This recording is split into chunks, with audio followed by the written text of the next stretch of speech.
this comfy, cozy fabric mini band, and I have this also rubber mini band.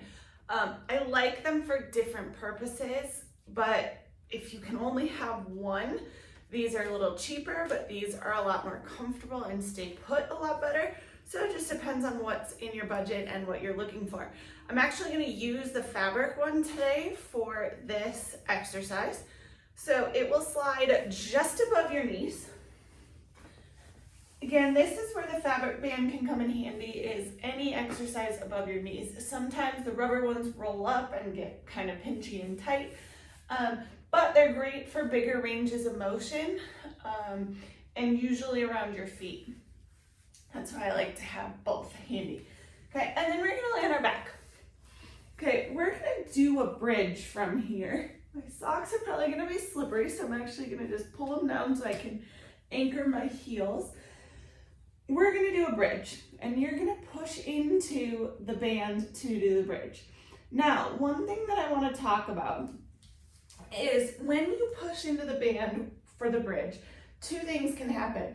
We can just kind of clamshell our knees apart and kind of let the knees splay, or we can kind of push into the band thinking about the whole leg as one unit. So you're pushing from the ankle, from the knee, and from the hip, and pushing out on that band, okay?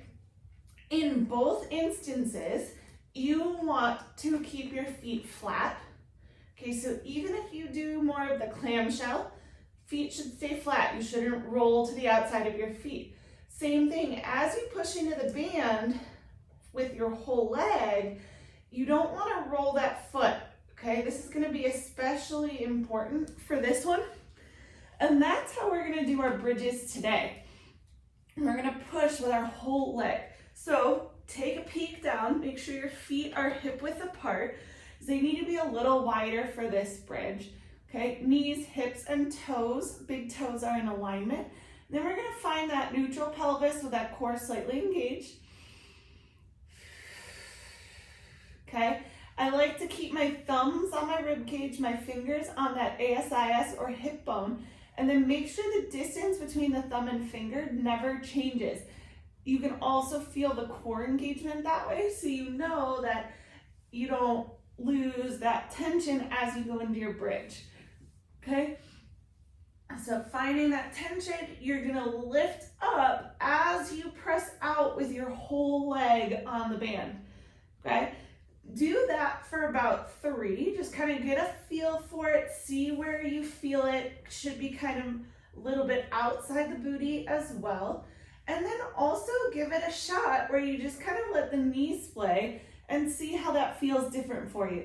Give them both a shot, see which one feels a little bit better, okay?